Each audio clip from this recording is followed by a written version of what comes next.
Orang yang diuji tetapi dia tetap memuji, dia tidak akan pernah merugi. Itu kata para ulama. His love for you is unconditional. You knew it from the start. He's the one. This feeling is incredible. زينت السماء وضعت الجبال أمرت البحار وخلقت الجنان سيرت الكواكب ربنا آتينا في الدنيا حسنة وفي الآخرة حسنة وقنا.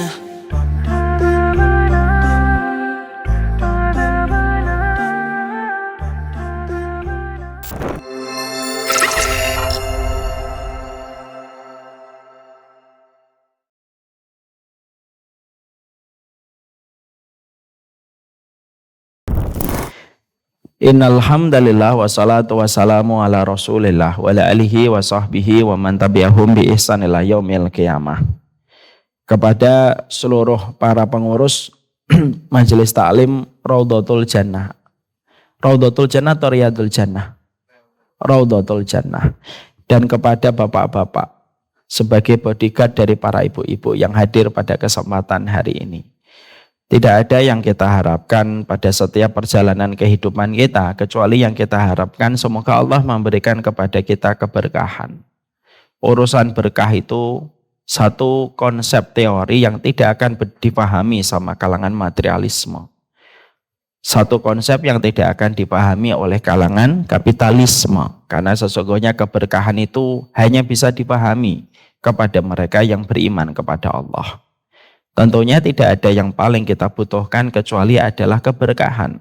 Harta itu tidak terlalu kita khawatirkan jumlahnya selama kita mendapatkan keberkahan. Kepintaran dan kebodohan itu tidak terlalu kita khawatirkan selama kita tetap mendapatkan keberkahan. Karena urusan ketika sudah didampingi dengan keberkahan, maka yang dilahirkan itu adalah sebuah kebaikan. Makanya inilah yang menjadikan kita memohon kepada Allah, wa ja'alani mubarakan mimma kuntu. Ya Allah, jadikanlah saya ini berkah dari manapun saya berada. Karena keberkahan itu menentukan kepada kita proses kebaikan yang kita dapatkan pada kehidupan. Anak, maka akan menjadi anak yang betul-betul memusingkan kita kalau anak itu tidak membawa berkah. Perusahaan itu akan membuat kita stres, membuat kita depresi ketika perusahaan itu tidak membawa berkah. Maka inilah yang menjadikan kita harus paham. Jangan meminta banyaknya, jangan meminta pintarnya, jangan meminta jabatannya yang tinggi. Tetapi yang kita minta adalah supaya kita mendapatkan keberkahan dimanapun kita berada dan pada apapun urusan yang kita pegang dan kita hadapi di dalam kehidupan. Lah inilah yang menjadikan kita berdoa. Semoga setiap para penuntut ilmu yang hadir pada kesempatan hari ini, semoga senantiasa mendapatkan keberkahan. Dosa itu kalau dilakukan sama hati yang sudah mulai mendapatkan keberkahan, dosa itu akan berubah menjadi sebuah proses dia untuk bertaubat. Berapa banyak orang ketika melakukan ketaatan belum tentu berkah. Justru ketaatan yang dilakukan olehnya membawa kepadanya hati yang ujub dan hati yang sombong. Tapi berapa banyak orang yang melakukan dosa tetapi hatinya ketika tersentuh dengan keberkahan, maka hati itu mengubah setiap dosa dan kemaksiatan menjadi sebuah ketaatan dan ibadah. Mintalah berkah kepada Allah setiap perkara. Mintalah berkah kepada Allah dalam setiap perihal yang kita temukan pada kehidupan. Karena salah satu puncak kebaikan setelah kebenaran, kata Imam Nawawi, puncak kebenaran, puncak kebaikan dalam kehidupan setelah kebenaran itu keberkahan. Maka semoga kita mendapatkan arti keberkahan pada setiap urusan kita. Hari ini kita ini dikondisikan dengan atmosfer, yaitu profit cuan profit terus menerus. Sehingga akhirnya setiap kita melihat Instagram, kita melihat video, Selalu yang kita dapatkan adalah bagaimana profitmu bertambah, bagaimana cuanmu berlipat ganda setiap waktu. Tidak apa-apa kalau memang tujuan mendapatkan profit itu untuk membawa kebaikan yang kita lakukan. Tapi yang kita khawatirkan, yaitu ketika itu menjadi tujuan kita dan melupakan tentang arti yang paling besar setelah kebenaran, yaitu adalah keberkahan. Makanya kakek nenek kita dulu sering sekali mengatakan kepada kita, "Nang, apapun itu yang penting berkah." Karena pada dasarnya itulah yang kita hajatkan pada kehidupan kita. Saya ingat sekali ada sebuah kisah nyata yang cukup viral di Jogja. Diangkat oleh seseorang di dalam salah satu sosmednya, lalu akhirnya menjadi viral. Yaitu kisah tentang Mbah Jum. Mungkin pernah kenal, bukan Mbah Jum yang jualan gudeg terkenal itu, bukan. Namanya sama, tetapi ini pelakonnya berbeda. Mbah Jum ini diangkat oleh seseorang. Ada seseorang yang jualan, beliau dalam kondisi buta. Ketika beliau jualan makanan tradisional di Jogja, maka beliau itu unik. Karena beliau buta, beliau meletakkan sebuah tempat di depan. Di situ ada uang-uangnya. Kalau ada transaksi, orang itu jual beli atas makanan yang beliau jual, beliau selalu mengkondisikan setiap customer, ambil aja. Kalau memang ada kembalian, kalau uangnya pas, letakkan aja di tempat itu. Dan dia sangat percaya. Dan tidak ada husnudon, tidak ada suudon yang ada pada dirinya kepada setiap pelanggan yang datang membeli makanannya. Yang unik adalah ada satu customer datang dari Jakarta untuk bertandang ke warungnya beliau dan sempat melakukan sebuah dialog. "Mbah, pinten dalam satu hari mendapatkan untung? Pemasukannya berapa? Pinten itu berapa pemasukan perharinya?" Lalu Mbah Jum itu berkata, "Wah, saya tidak tahu. Kadang-kadang saya mendapatkan untung 50, kadang mendapatkan untung 100, kadang mendapatkan untung 200. Lah tentunya kan customer yang tadi ngobrol agak bingung. "Kok bisa, Mbah? Kenapa fluktuatifkah yang beli?" "Tidak tahu, Nak. Karena memang terkadang banyak orang beli. Mereka mengambil, ada yang tidak mau mengambil kembalian, ada yang kembaliannya itu masih banyak tetapi dia relakan untuk saya. Makanya keuntungan saya setiap harinya itu tidak mampu ditentukan.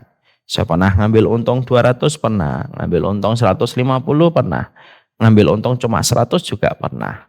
Itu biasanya karena kedermawanan orang yang beli makanan saya." Tapi yang menarik adalah ketika Mbah Jum ini diketahui. Mbah Jum ini kalau setiap siang menjelang sore dijemput sama keluarganya. Dan yang unik adalah Mbah Jum itu selalu tanya, "Saya hari ini dapat berapa, Nak?" "Dapat segini, Mbah." "Ya sudah."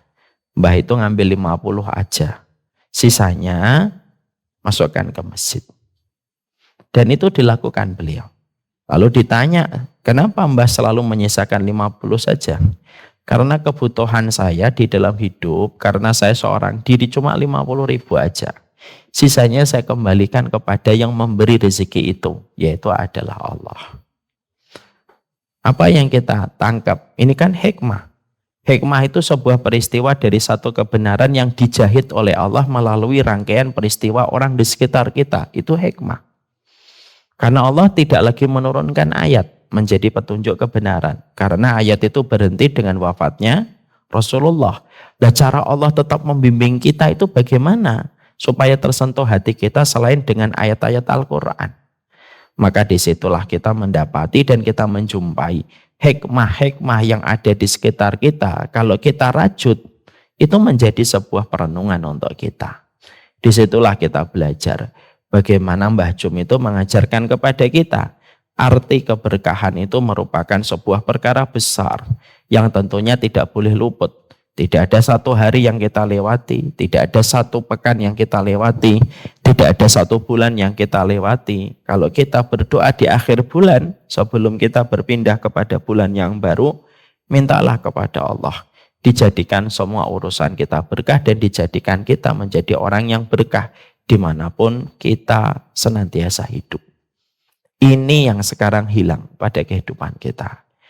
Dengan dekatnya kita pada teras kehidupan orang lain, yang menjadi keinginan kita itu selalu barang. Kapan kita beli barang ini? Kapan kita beli barang itu? Karena terlalu banyak toko yang kita lihat di telapak tangan. Terlalu banyak kepemilikan orang yang sering kita akses, kita lihat. Karena kita terlalu dekat dengan teras kehidupan orang, apa yang terjadi? Kita melihat rumahnya, kita melihat mobilnya, kita melihat tasnya, kita melihat bagaimana kamar utamanya, kita melihat kamar mandinya, dan itu secara tidak sadar, itu sudah menjadi tujuan kita. Saya kapan ya punya itu? Dan kita lupa dengan arti keberkahan yang seharusnya menjadi tujuan kita sebagaimana para nabi. Yang dikejar para nabi itu bukan barang, tapi makna keberkahan pada kehidupan mereka. Mari kita buka dalam Quran. Wa ja'alani mubarakan ainama kuntu. Jadikanlah, Allah itu menjadikan saya berkah dimanapun saya berada. Makanya akhirnya semua urusan Nabi Isa itu diberkahi oleh Allah. Sampai ketika Nabi Isa dikepung sama Yahudi laknatullah alaihim untuk dibunuh, dijadikan beliau naik. Satu-satunya Nabi yang naik ke langit. Satu-satunya Nabi yang masih ditangguhkan ajalnya sampai hari ini. Satu-satunya Nabi yang akan turun pada usia 40 tahun di Menara Putih di Damaskus. Dan tidaklah beliau turun kecuali membawa kemenangan. Itu Nabi Isa. Dan apa prinsip kehidupan Nabi Isa? Wa ja'alani mubarakan ainama kuntu. Itu menjadi sebuah goals kita. Goals kita itu apa? Berkah. Punya suami, saya cuma minta berkahnya. Punya istri, saya minta berkahnya. Punya usaha, saya minta berkahnya. Makanya kalau punya usaha itu, kita minta berkahnya. Karena begitulah kita di dalam memandang apa yang kita lalui pada kehidupan. Semoga kita termasuk penuntut ilmu yang tidak terkena virus materialisme. Karena virus materialisme itu lebih berbahaya daripada virus COVID. Karena virus materialisme itu bisa menjadikan hati mati sebelum fisik mati. Kalau COVID itu banyak fisiknya mati tapi hatinya hidup. Tapi kalau virus materialisme ketika sudah tidak ada lagi kepentingan tentang berkah, hilang semuanya. Dan itulah yang menjadikan kita berharap semoga kita senantiasa berkah. Makanya ini merupakan khobar, tapi bisa dimaknai sebagai sebuah tolab. Tolab itu kabar, informasi, tapi bisa dimaknai sebagai sebuah doa. Makanya kita berdoa. Wa ja'alani mubarakan ainama kuntu. Ini bisa dimaknai permintaan. Ya Allah, jadikanlah saya berkah dimanapun saya berada. Sehingga akhirnya itulah yang menjadikan kita paham. Kualitas hidup itu dimulai. Kalau kita sudah mulai menghadirkan makna keberkahan pada proses kita menjalani kehidupan. Bukan apa yang kita dapat, bukan apa yang kita bangun, bukan apa yang kita beli. Tapi apa berkah dengan kehadiran dirimu di dunia ini? Jangan sampai kita hidup itu hanya untuk diri kita doang. Lalu untuk diri kita, orang lain, agama tidak mendapatkan manfaat dari dirimu. Masjid tidak mendapatkan manfaat dari dirimu. Dakwah tidak mendapatkan manfaat dari dirimu. Nah, ini namanya tidak berkah. Dan itulah yang menjadi harapan kita. Semoga kita menjadi pribadi dan insan yang diberkahi dalam setiap urusan. Amin insyaallah. Coba kita ucapkan. Wa ja'alani mubarakan ainama kuntu.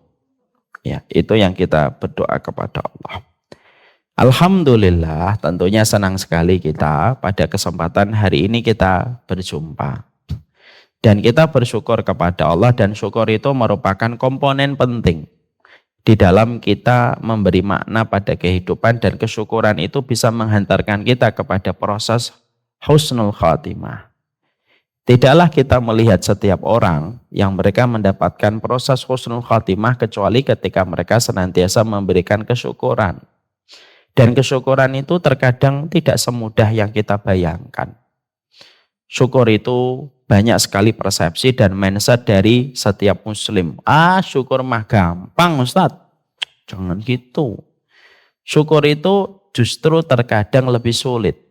Karena pilihan kondisi ketika kita bersyukur itu pilihannya banyak. dibandingkan pilihan yang kita hadapi ketika kita sedang mendapatkan kesulitan untuk bersabar. Kadang-kadang sabar itu dalam beberapa kondisi itu lebih mudah karena kita tidak punya pilihan lain. Tiba-tiba sudah ambruk bisnismu. A'udzubillahi min dzalik, nasallallahu salamah wal afiyah. Contoh, tidak ada pilihan lain, harus sabar. Kamu tidak sabar, tetap ambruk bisnismu. Tapi kalau kamu sabar, kamu bisa mengubah sampah itu menjadi sesuatu yang berharga. Sabar itu terkadang lebih mudah karena pilihan kondisinya itu tidak banyak. Tapi syukur itu berat. Kenapa? Syukur itu pilihan kondisinya banyak. Kamu lagi lapang, kamu punya pilihan banyak. Bersenang-senang, kamu punya pilihan berfoya-foya, kamu punya pilihan taat dan lain sebagainya. Yang terkadang pilihan yang beragam itu justru membuat kita lemah di dalam menetapkan pilihan yang tepat. Makanya betul kalau para ulama salaf itu mengatakan, kami melewati segala kesulitan mampu bersabar. Tapi ketika kami melewati berbagai macam kelapangan, kami ternyata tidak mampu untuk bersyukur.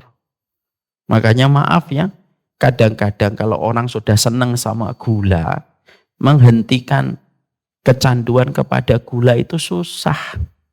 Dan terkadang kemudahan pada hidup itu kayak gula. Kita mood satu, kita cicipin satu, kita mood satu lagi, kita cicipin lagi. Tanpa terasa menjadi glukosa dan mengarah kepada diabetes. Sehingga akhirnya apa? Syukurnya itu susah. Karena apa? Kelapangan itu kayak gula. Kalau tidak waspada betul, biasanya kita tidak akan berhenti dari gula. Kapan orang itu biasanya berhenti dari gula? Kalau sudah memiliki kewaspadaan. Sudah merasa umurnya 40, sudah pernah sakit, biasanya mulai hati-hati terhadap gula. Makanya maaf, Allah itu memberikan kepada kita kelapangan, itu ujiannya berat. Makanya Pak Faisal, kalau beliau naik pesawat, kalau pesawatnya tidak turbulence, kira-kira apa yang dilakukan Pak Faisal? Tidur, lihat video, lihat film, buka handphone, foto. Setelah itu tanya kepada pramugari, kapan makannya? Kenapa itu dilakukan oleh Pak Faisal? Ya kan Indonesianya tenang kok.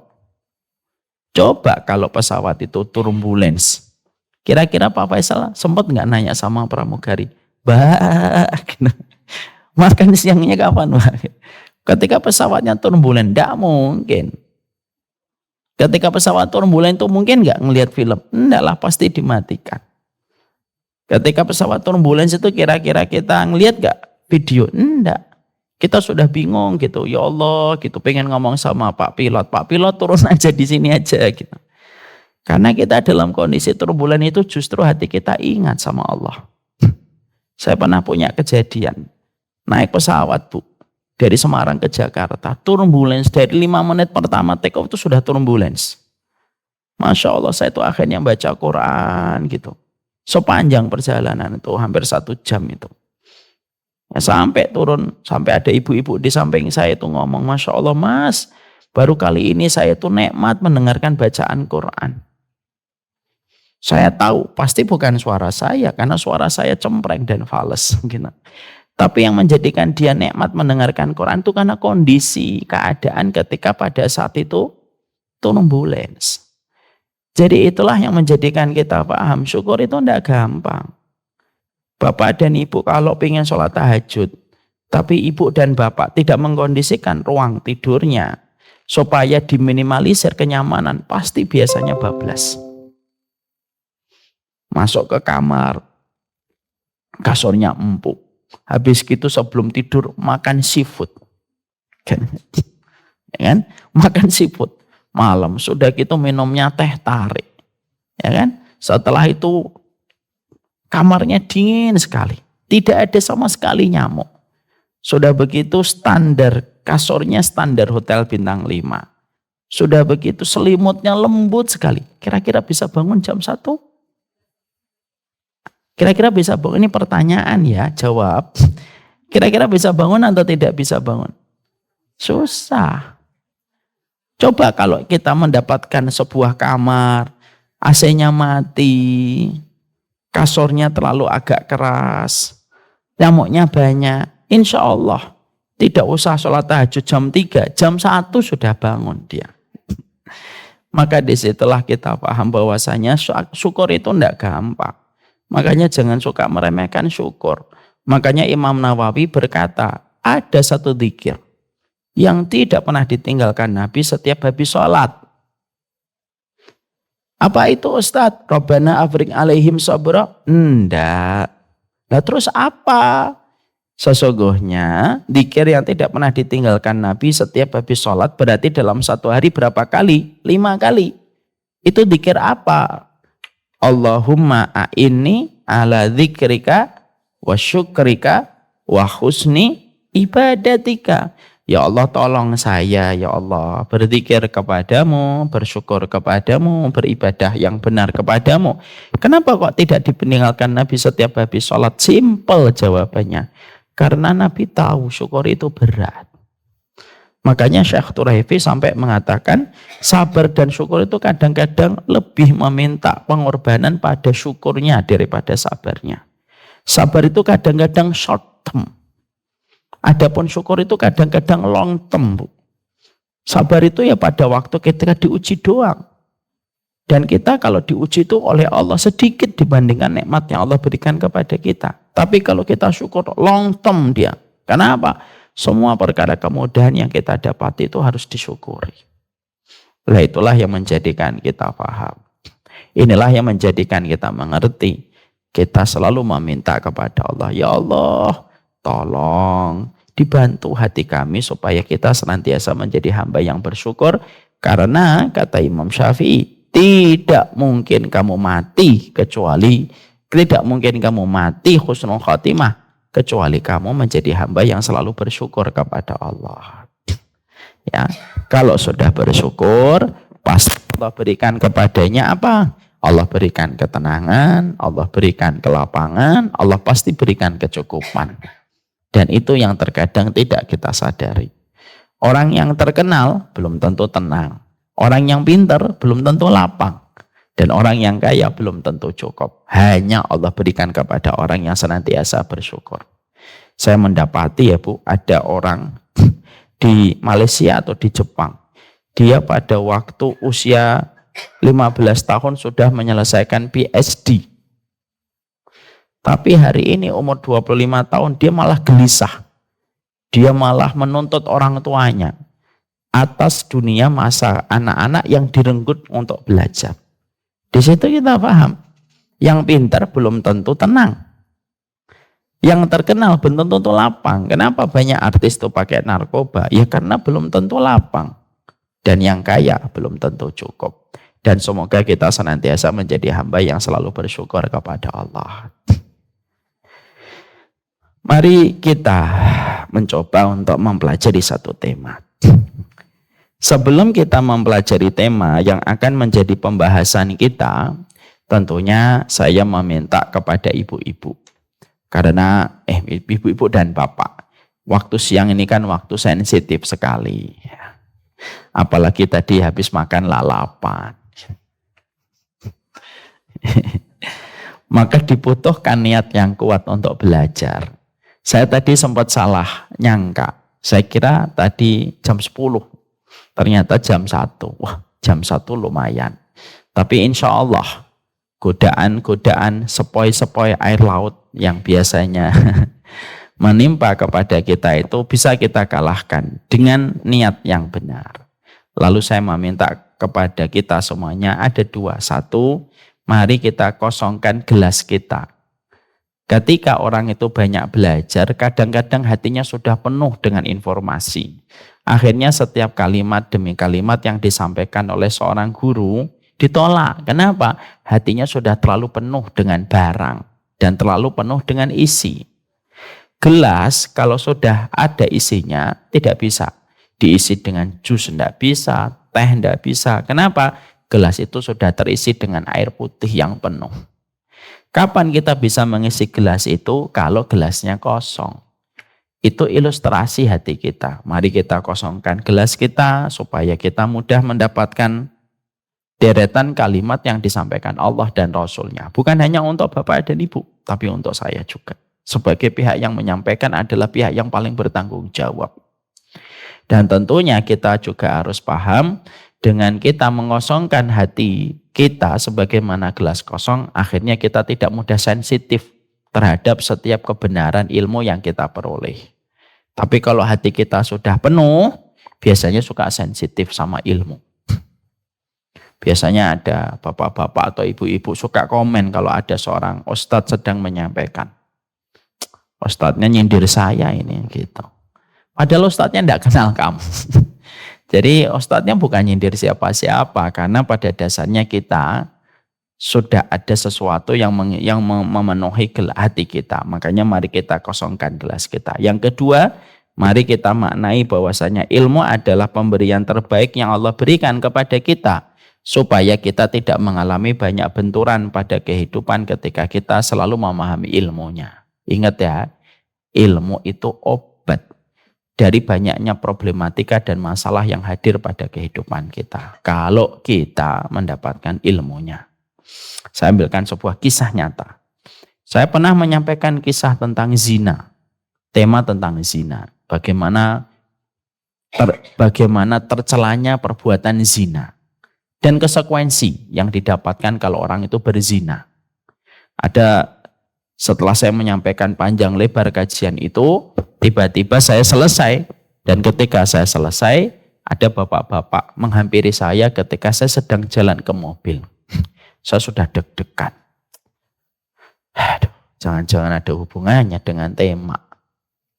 Dan betul, Masya Allah. Ternyata bapak ini bapak yang saya kenal baik. Selalu hadir di shop yang pertama kalau saya mengisi kajian di selatan Jakarta. Saya tidak usah menyebutkan tempatnya.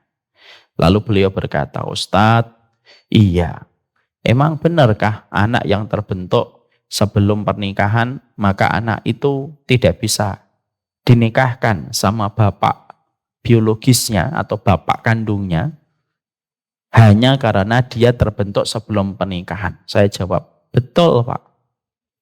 Walaupun sang bapak dan sang ibu pada anak itu akhirnya bertobat, walaupun bertobat.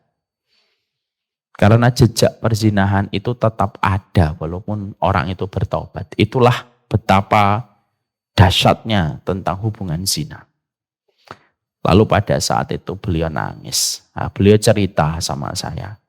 Saya dan istri dulu khilaf Ustaz, melakukan perzinahan. Lalu beberapa kali istri saya hamil. Tapi saya bertanggung jawab, saya menikahinya. Tapi pada saat itu istri saya sedang berada pada kehamilan menuju 3 bulan.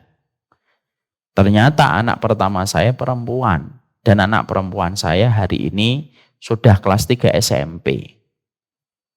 Dan itu diceritakan beliau sebelum pandemi. Berarti sekarang menjelang kuliah. Nanti kalau anak perempuan saya nikah, emang saya tidak boleh nikahin Ustaz? Tidak boleh Pak. Tapi saya sudah bertobat, saya tahu. Istri saya sudah taubat Ustaz, saya tahu. Istrinya ada tapi tidak mau bergabung, agak di pojok, nutup wajahnya itu pakai jilbab. Lalu saya berkata, kalau syariat itu milik saya Pak, mungkin saya akan menyenangkan hati Bapak. Tapi syariat itu bukan milik saya. Nangis Bu. Di antara isak tangisnya dan sela tangisnya, beliau lalu berkata, kalau saya tahu sepanjang ini hukuman yang kami harus hadapi ketika perzinahan terjadi, mungkin saya akan berpikir 1000 kali sebelum saya berzina dengan seorang wanita. Terus dia tanya, terus anak saya nanti nikah sama siapa Ustaz? Ya nikah sama wali hakim. Nah terus gimana perasaan anak saya kalau mendapati bapaknya masih ada tetapi tidak menikahkan? Bapak cerita apa adanya supaya anak bapak pun belajar tentang arti kesalahan. Paham di sini Bu? Paham Pak? Paham? Inilah ilmu. Ilmu itu bisa menghindarkan kita dari benturan. Jadi kenapa sih kita harus ngaji? Orang yang ngaji itu bukan orang pengangguran. Orang yang ngaji itu bukan orang yang tidak punya kerjaan. Tapi orang yang ngaji itu orang yang tahu prioritas hidup itu akan menghindarkan kita dari banyak jurang, kerusakan, benturan yang membuat kita porak-poranda kehidupan kita. Kapan? Ya ketika kita mempelajari ilmunya. Ada satu keluarga datang ke sini, cerita suaminya ketahuan berzina. Akibatnya sang istri ngeblok suaminya, sang suami tidak bisa menemui anak-anaknya gitu. Dan berbagai macam konsekuensi pahit dihadapi mereka ketika mereka hampir mau memutuskan berpisah. Anak mereka ada beberapa. Setelah saya menyampaikan nasihat kepada prianya, saya lalu berkata, dulu sebelum antum berzina, ketahuan, kehidupan antum normal atau tidak normal? Normal, Ustadz. Ketemu anak gampang. Istri antum ngeblok nomor antum, enggak, Ustadz. Kapan semua kesulitan antum dapatkan? Ya setelah ketahuan berzina. Lalu saya berkata, antum tahu? Para ulama dulu sudah ngomong, yang membuat susah hidup itu bukan Allah. Tapi maksiat kamu yang membuat hidup kamu susah. Paham di sini, Bu? Dan kenapa maksiat itu dilakukan? Kadang-kadang karena tidak mau memahami ilmu. Itulah pentingnya kita. Jadi ini yang menjadikan saya ingin menyampaikan supaya ini menjadi sebuah SOP regulasi. Sebelum kita ngaji, kosongkan hati kita, maknai ilmu yang kita pelajari. Bahwasanya kita belajar bukan karena kita pengangguran, bukan untuk mendebat orang, bukan untuk menyesatkan orang, bukan untuk mengatakan orang lain Wahabi, bukan untuk mengatakan orang lain itu ahlul bid'ah. Dengan gampang. Sekarang itu di permukaan umat itu selalu begitu. Ada dua kubu ekstrim. Yang satu gampang mengatakan bid'ah, semuanya dibid'ahkan. Sampai perbedaan para ulama pun dibid'ahkan. Yang satunya merespon, Wahabi, semuanya dikatakan Wahabi kalau tidak sesuai. Dan kita di tengah-tengah itu tidak usah ikut-ikutan. Udahlah kita saling bersaudara.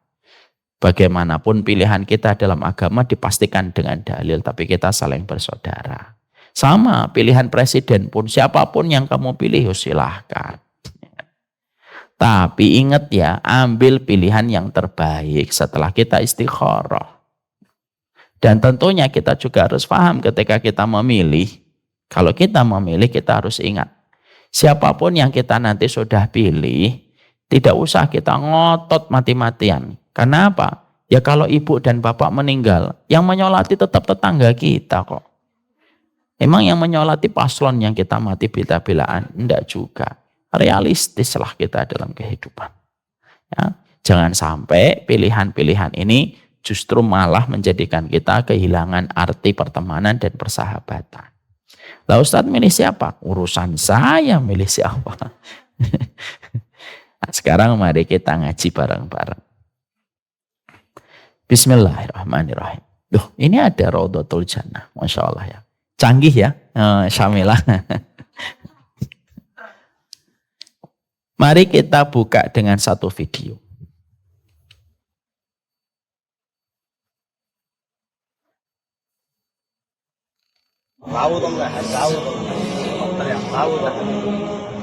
هزتني نسمات الليالي فتراءى ببالي طيف آلام مرير أبكتني صرخات الأيام وأنين تنامى حول قيد وأسير تكويني شهقات الثكالى طعنات توالى دمعة الطفل الغريب مديني روح لا حول ولا قوة هذه روح وين طارق؟ شد المشرق شد انا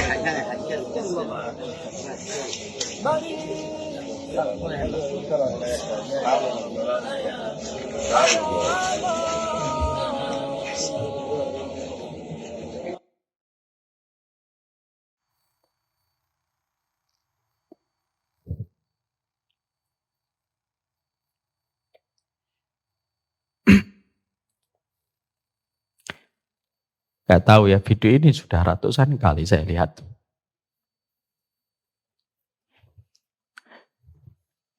Bismillah.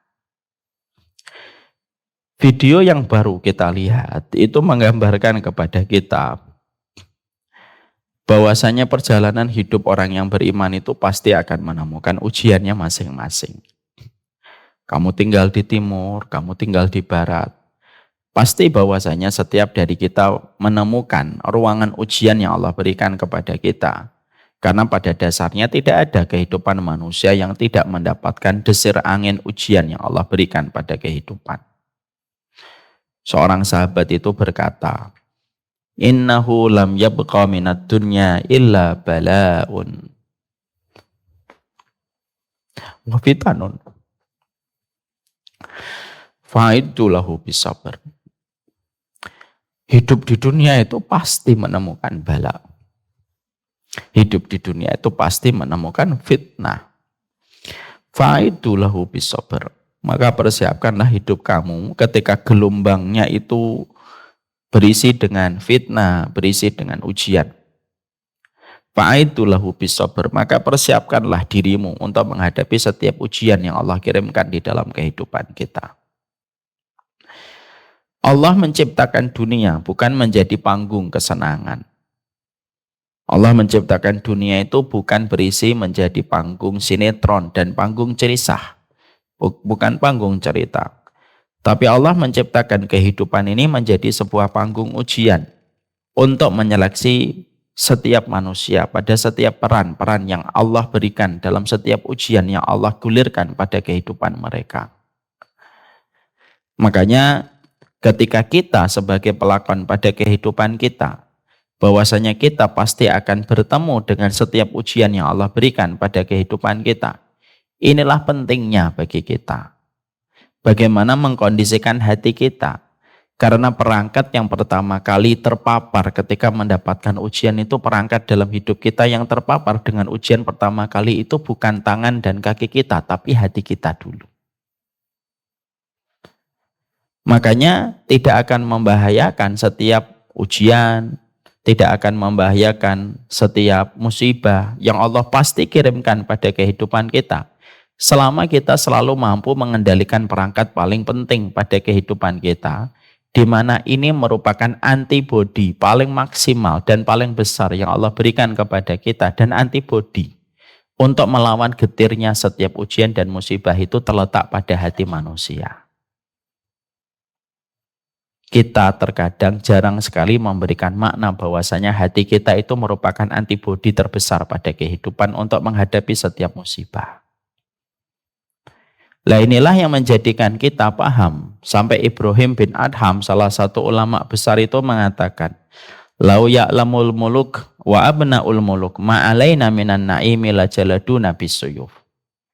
Kalaulah setiap raja, setiap para pangerannya, setiap para pangerannya mengetahui bagaimana hati kami, kekuatan hati kami, tentunya para raja itu akan datang membawa seluruh peralatan militer mereka untuk merebut apa yang kami miliki pada sesuatu yang paling berharga. Dan itu adalah masalah hati. Karena sekali lagi kita berjalan pada kehidupan ini, kita berjalan dengan kaki sebatas untuk melangkah. Tapi berjalan pada hati, tapi berjalan pada kehidupan itu dengan hati untuk memaknai setiap peristiwa yang kita dapatkan pada kehidupan. Inilah pula yang menjadikan kita paham salah satu sifat kehidupan, selain dia itu memberikan ujian dan fitnah dan musibah pada kehidupan kita, maka sesungguhnya kehidupan itu anginnya tidak bertiup sesuai dengan kehendak hati kita setiap waktu. Kita pingin ke barat, angin bertiup ke timur. Kita pingin ke timur, angin bertiup ke barat. Kita pingin ke utara, angin bertiup ke selatan. Dan akhirnya kita akan berjumpa dengan banyak sekali ketidakidealan yang kita dapatkan pada kehidupan, karena sekali lagi Allah itu menjadikan ujian itu menjadi salah satu mata uang pada kehidupan yang kita tidak bisa lepas dari setiap mata ujian dalam kehidupan. Mungkin ada yang bertanya kepada kita, kenapa orang beriman diuji, Ustaz? Kenapa orang beriman itu diuji pada kehidupan? Karena terkadang kita sering lupa bahwasanya pada kehidupan itu terkadang kita mendapatkan ujian. Tapi pertanyaannya, kenapa kita di dalam kehidupan ini kita diuji oleh Allah? Maka sesungguhnya ketika kita bertanya, kenapa orang yang beriman itu harus diuji, Ustadz? Maka setidaknya ada beberapa poin. Kenapa Allah itu memberikan ujian kepada orang yang beriman, di mana ini harus kita paham. Yang pertama dikatakan oleh Imam Ibnu Qayyim. Kenapa Allah itu memberikan kepada kita ujian? Yang pertama, karena sesungguhnya ketika manusia itu mendapatkan kemudahan terus-menerus pada kehidupan, maka kemudahan yang kita peroleh di dalam kehidupan itu ibaratnya kayak gula dan glukosa yang membuat kita banyak melemah ketika kita sering mendapatkan kemudahan terus-menerus. Sehingga Allah itu memberikan kepada kita ujian, karena ujian itu sesuatu yang pahit. Dan sesuatu yang pahit itu supaya membuat kita kembali sadar. Kualitas hidup itu terkadang ketika tidak terlalu banyak glukosa yang masuk pada tubuh kita. Ibu bisa membayangkan dan Bapak bisa membayangkan. Kalau hidup kita senang terus, kualitas kehidupan kita pasti berantakan. Karena apa? Karena kemudahan itu dan kenikmatan tanpa ujian itu kayak gula, bahkan saking luar biasa ganasnya gula, gigi anak kita pun bisa menjadi ompong kalau kita tidak waspada terhadap setiap manisan yang kita berikan kepada anak kita.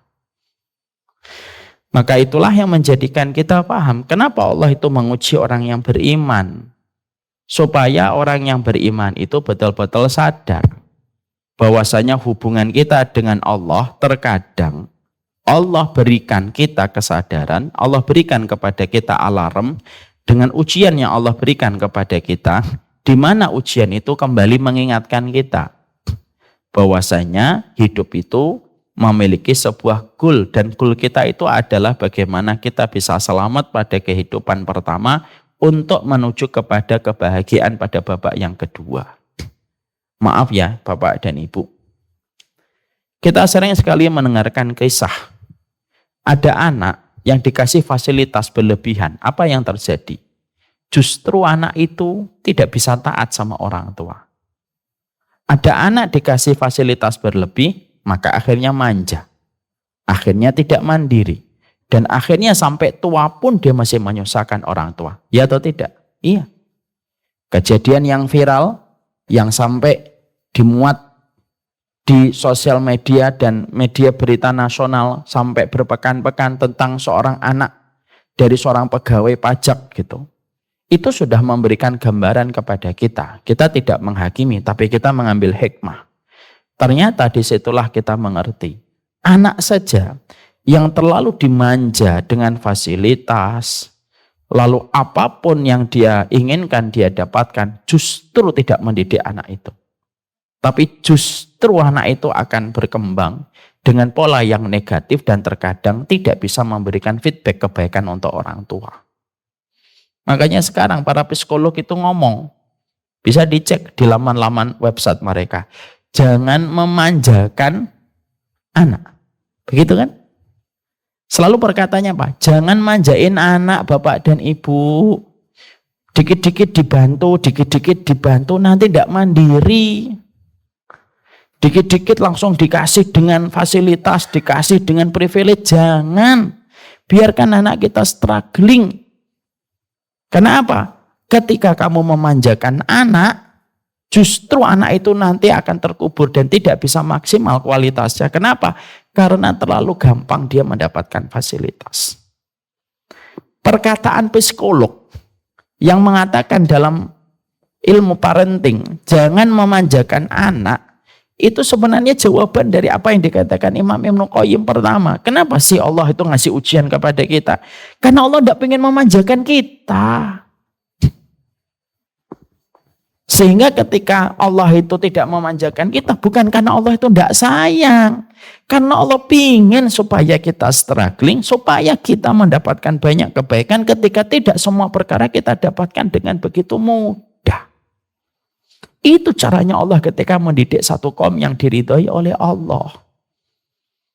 Kenapa ada kejadian yang kita jumpai dan kita dapatkan di Palestina?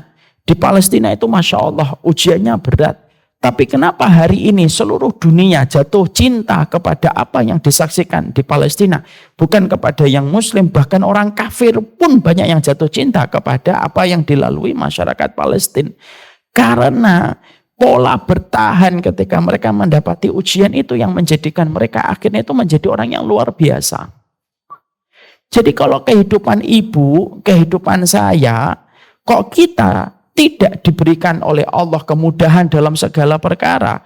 Bahkan Allah nguji kita sama istri, nguji kita sama suami, nguji kita sama anak. Itu tidak lain supaya kita tidak menjadi hamba yang dimanja. Karena manusia itu kalau dimanja, ujungnya pasti negatif. Ya kan? Lihat perbuatan dia. Saya sempat melihat waktu di pengadilan. Ketika dia baru saja menganiaya seseorang anak, maka dia begitu bangganya dan mengatakan, saya tidak takut, silahkan laporkan ke polisi. Kenapa mentalnya sudah sedemikian? Ada anak sudah sekarat di depannya, dia injek berkali-kali, tapi dia begitu pede mengatakan, silahkan laporkan saja ke polisi. Karena proses memanjakan anak itu selalu melahirkan problematika besar di dalam kehidupan orang tua. Makanya Allah jadikan kehidupan orang beriman itu mendapatkan ujian. Bukan karena Allah itu tidak mampu untuk menyingkap setiap kesulitan kita. Kecil, Pak Faisal, kesulitanmu apa? Ini. Kun fayakun, selesai. Pak Yaya, apa kesulitanmu? Ini. Kun fayakun, selesai. Tapi kalau kita semua masalah langsung diselesaikan sama Allah, kita tidak akan mendapatkan pelajaran. Makanya kita jumpai kenapa Rasulullah menghadapi kesulitan. Ketika beliau harus diusir dari Mekah, lalu ke Madinah, sempat pergi ke Taif, lalu pergi ke Habasyah mengalami kesulitan. Bisa enggak Allah menyelesaikan masalah yang ada di kota Mekah ketika Nabi berdakwah? Kecil, kun fayakun itu jadi. Tapi kenapa Allah itu memberikan kesulitan sampai Nabi selama 23 tahun baru memenangkan agamanya? Setelah 21 tahun baru bisa masuk ke kota Mekah. Supaya lembaran-lembaran pelajaran itu kita pelajari dari apa yang dilalui oleh Rasulullah. Coba kalau Nabi nggak diuji, Bu. Kita nggak ngerti caranya menghadapi musuhnya Allah itu kayak apa. Coba kalau para sahabat tidak diuji dengan kematian. Bapak yang tadi kita lihat nggak akan ngerti role model saya sabar itu siapa. Jadi Allah itu selalu memiliki kepada kita ujian. Kenapa Allah berikan kepada kita ujian, Ustadz? Ya karena sesungguhnya itulah cara Allah mendidik orang yang beriman supaya orang yang beriman itu tidak kolokan. Supaya orang beriman itu tidak manja. Makanya kenapa ada yang bertanya, kenapa orang-orang yang menjadi musuhnya Allah itu mereka dimanja dengan harta, dimanja dengan dunia gitu. Kayak orang Yahudi. Orang Yahudi itu kan dimanja oleh Allah. Ya atau tidak? Dimanja oleh Allah. Sebagaimana dalam surat Al-Isra. Wa amdatnakum bi amwali wa banin. Kami kasih kamu uang dan kami kasih kamu itu anak yang banyak. Itu kata Allah. Kenapa orang Yahudi dimanja, Ustadz? Karena terkadang menjatuhkan kaum itu gampang. Dikasih aja gula yang banyak, mati dia gara-gara diabetes. Maka itu yang menjadi pertama. Kenapa Allah itu hadirkan ujian pada kehidupan kita? Supaya pemikiran kita tidak selalu negatif ketika seseorang mendapatkan ujian. Supaya kita tidak kolokan, supaya kita tidak manja. Kenapa orang-orang yang benci sama Islam itu mereka punya harta yang banyak? Karena itulah caranya Allah itu memanjakan mereka. Makanya kita lihat hari ini pelajaran yang paling gampang untuk menerjemahkan tauhid itu di mana? Di Palestina. Makanya kita syukur dengan kejadian yang terjadi di Palestina itu apa? Menggambarkan tentang tauhid itu jadi lebih simpel saya itu. Demi Allah itu. Walaupun kita berdoa semoga Allah terima seluruh ribuan para syuhada yang mati di sana. Tapi menggambarkan tentang tauhid itu jadi lebih gampang. Betul nggak Dokter Insan? Kita lihat salah satunya. Lihat bagaimana masyarakat Palestina digempur. Bukan hanya satu negara loh. Yahudi, Israel, Amerika, Britania, Italia, Perancis, 5 negara koalisi. Saya itu kalau melihat kejadian di Palestina itu kayak ngelihat kilas balik peristiwa Khandaq. Khandaq itu ketika masyarakat di kota Madinah dikepung oleh pasukan koalisi. Ketika orang-orang musyrikun berkoalisi dengan banyak kabilah. Maka ketika kita melihat bagaimana masyarakat Palestina saat itu justru luar biasa. Justru keteguhan mereka, kesabaran mereka, bagaimana strugglingnya mereka ketika menghadapi setiap ujian. Itu melesat informasinya, itu masuk kepada setiap kepala, dan setiap informasi yang dimiliki sama Israel tidak mampu untuk menanggung dan menangkal semua kekuatan itu. Sekali lagi, Allah itu kenapa kok menguji orang beriman? Supaya kita tidak manja, tidak kolokan. Paham di sini? Itu yang pertama. Yang kedua, kenapa Allah itu menguji orang yang beriman, Ustadz? Kenapa tiba-tiba kita mendapatkan kesulitan walaupun kita tahu bahwasanya di balik setiap satu kesulitan ada dua kemudahan. Allah itu memberikan kepada kita kesulitan, dan kesulitan yang Allah hadirkan walaupun kesulitan ini tidak berbanding lurus dengan kemudahan yang Allah berikan. Allah itu memberikan kepada kita kesulitan dalam kehidupan orang beriman. Kata Imam Ibnu Qayyim, kenapa? Supaya tidak jatuh hati kepada dunia. Supaya kita itu ringan melanjutkan perjalanan hidup kita menuju kepada alam berikutnya. Kapan itu? Ketika kita tidak jatuh hati kepada dunia. Kalau kita dibuat oleh Allah sepi ujiannya, maka akhirnya kita itu apa? Gandrung sama dunia. Kalau sudah gandrung sama dunia itu susah. Makanya lihat orang-orang Palestina. Kenapa orang Palestina sampai anak-anaknya, sampai anak-anak kecil di Palestina itu, mereka itu berkata, saya ingin wafat sajalah, bisa ketemu sama Nabi Ibrahim. Itu hampir rata-rata kita temukan di video. Ditanya, kamu takut nggak sama Israel? Saya tidak takut sama Israel. Kenapa mereka memiliki kekuatan sebesar itu? Karena pada dasarnya ketika Allah menguji mereka, menjadikan mereka itu tidak jatuh cinta kepada dunia. Dunia itu hanya dianggap menjadi panggung yang dia lewati sementara waktu, lalu dia akan melanjutkan kepada sebuah tempat yang menjadi tujuannya. Dan itu melalui satu ujian yang Allah berikan pada kehidupan kita. Ibu, kalau naik Alphard terlalu nyaman, kira-kira kita mau turun atau tidak mau turun? Nggak mau turun. Misalkan kita pergi ke Tambun. Sini Tambun cuma 15 menit. Naiknya Alphard. Pak, sudah nyampe. Bisa nggak diputar-putar lagi gitu? Enak banget ya naik mobil ini gitu. Tapi coba kalau kita naiknya bukan Alphard. Naiknya apa? Naiknya Metrolet. Angkot. Yang bannya sudah gemeter semua. Yang mana ketika bodinya itu sudah menakutkan dan sudah bersuara semuanya. Lalu ketika naik itu gemeter semuanya. Kira-kira kita itu pingin turun atau pingin terus-terusan naik itu? Turun. Pak, sudah sampai Tambun belum? Belum, masih 10 menit. Lama bener. Dan akhirnya membuat kita merasa senang untuk melanjutkan kehidupan ketika kita mendapatkan ujian. Maaf ya, dulu saya itu tidak pernah mikir mati. Kapan mulai mikir mati? Ketika ibu saya wafat. Ketika Allah kirimkan ujian itu, ibu yang saya paling cintai setelah Allah, lalu akhirnya wafat, menutup mata, tidak membuka mata kembali. Di situ saya belajar, oh Masya Allah, kematian itu merupakan sebuah tempat istirahat kita untuk berjumpa kembali dengan orang yang kita cintai. Sehingga akhirnya menjadikan kita itu bersahaja ketika memaknai kehidupan di dunia. Kenapa? Ujian itu tidak pernah salah dihadirkan oleh Allah.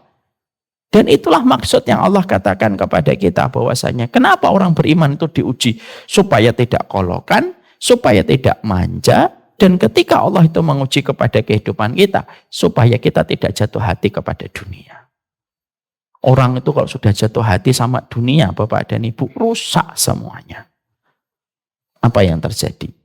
Bisa gampang berzina, gampang melakukan tindakan yang haram, tapi dia tidak pernah merasa bersalah.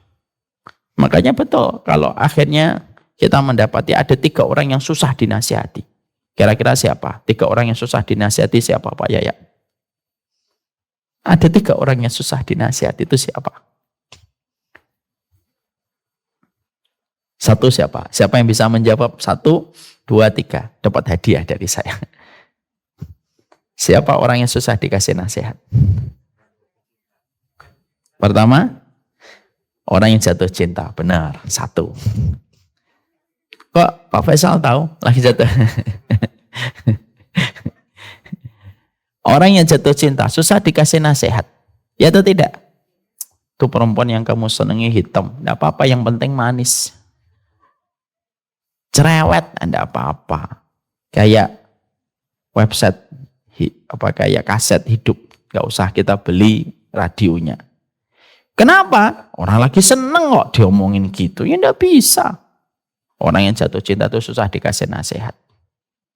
Cerewet, gak apa-apa. Malah saya punya alarm. Belum tahu aja nanti orangnya. Itu yang pertama. Yang kedua, orang yang susah dikasih nasihat itu siapa? Tadi Pak Faisal. Tadi yang jawab Pak Faisal atau Pak Dokter? Masya Allah. Pak Faisal ketakutan. Pak Dokter. Nanti dapat hadiah buku. Yang kedua yang susah dikasih nasihat itu siapa?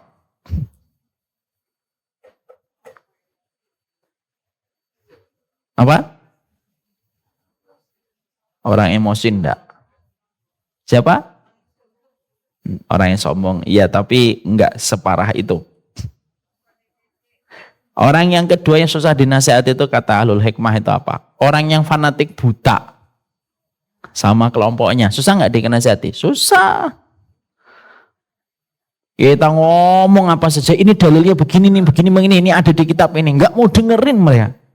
Kenapa? Sudah fanatik sama apa yang menjadi kelompoknya. Ya atau tidak? Makanya maaf, kalau kita sedang di sosial media, diajak debat sama orang yang fanatik, tidak usah diladeni. Karena apa? Berdebat sama orang yang fanatik kepada kelompoknya itu apa? Kayak nguras air laut, kelar tidak, pegel iya. Orang fanatik itu tidak biasa diajak ngobrol. Makanya kalau kadang-kadang ada yang mampir ke komen saya gitu, omongannya itu bengis gitu, ngefollow enggak, pakai akun enggak jelas. Memang mereka tuh buat keributan. Nggak usah dilayani. Cara sebaik-baik melayani, mentreatment orang yang fanatik itu apa? Mendiamkan. Sudahlah. Kamu batil. Ya, kalau memang bisa membuat kamu senyum deh situ. Itu yang kedua. Yang ketiga, apa itu yang susah dikasih nasihat? Orang yang jatuh hati sama dunia. Itu biasanya susah dikasih nasihat. Kadang-kadang mereka itu memamerkan dunianya ketika dia menolak kebenaran. Kamu nasihatin saya, rumah kamu aja masih ngontrak. Rumah saya dong, luas, kaya, kamu tuh ngaji. Itikaf, puasa ayamul bid, miskin. Saya malah jarang-jarang ibadah. Tapi justru malah saya kaya raya. Sering kayak gitu. Iya. Makanya akhirnya kenapa Allah itu nguji orang yang beriman. Yang kedua, nguji orang yang beriman itu karena sesungguhnya supaya kita tidak jatuh hati kepada dunia. Karena orang kalau sudah jatuh hati kepada dunia, susah untuk diberikan nasihat. Makanya disitulah akhirnya kita paham kenapa ujian itu Allah hadirkan pada kehidupan kita. Karena sesungguhnya kehidupan kita itu memberi hikmah. Allah hadirkan ujian itu bukan benci, tapi Allah hadirkan ujian itu supaya memberikan pelajaran besar pada perjalanan hidup kita.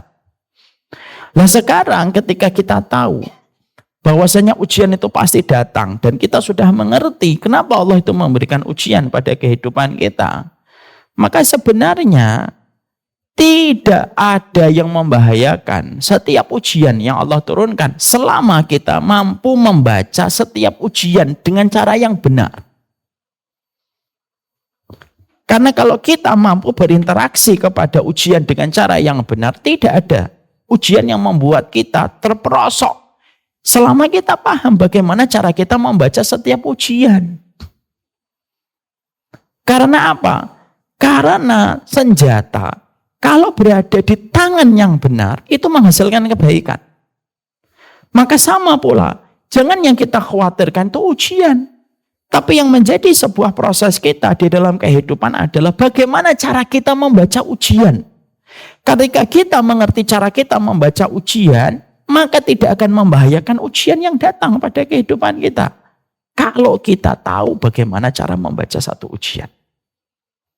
Racun, kalau di tangan orang yang menjadi pakar racun, itu tidak membahayakan. Ya atau tidak? Apa pakar racun itu? Nah, biasanya itu apa namanya? Kalau pas kasus cyanida dulu ada pakar racun. Apa? Vaksinologi. Iya. Racun itu kalau di tangan yang tepat, itu pasti tidak membahayakan. Kenapa? Karena dia ngerti ilmunya. Dia tahu bagaimana memilah zat ini dengan elemen ini. Dia tahu kapan ini, dan kapan dibutuhkan dalam kehidupan. Dia tahu. Oh, tetap racun itu dibutuhkan menjaga kestabilan untuk ini. Dia ngerti. Kenapa? Racun itu tidak membahayakan bagi dia. Karena dia tahu ilmunya. Makanya kita tidak pernah diperintahkan oleh Nabi. Mintalah supaya kamu tidak mendapatkan ujian. Nabi tidak pernah mengatakan itu. Tapi Nabi mengajarkan kepada kita gimana sih caranya kita membaca setiap ujian yang Allah hadirkan kepada kita. Kenapa? Tidak akan berbahaya. Sebuah ujian yang datang pada kehidupan kita, kalaupun itu hadir, selama kita tahu bagaimana cara kita membaca setiap ujian dengan benar. Nah, masalahnya kita selama dalam kehidupan itu tidak pernah mengilmui bagaimana cara kita membaca setiap ujian. Apa yang terjadi? Mati bunuh diri, frustasi, depresi, menyalahkan suami, menyalahkan istri, menyalahkan keluarga, menyalahkan anak, dan tidak ada ujungnya. Kenapa? Karena kita tidak punya ilmu untuk membaca setiap ujian yang Allah kirimkan pada kehidupan kita. Maka inilah yang menjadikan kita tadi melihat video. Apa video yang tadi kita lihat? Mari kita putar sebentar video lagi. Di pos akhir.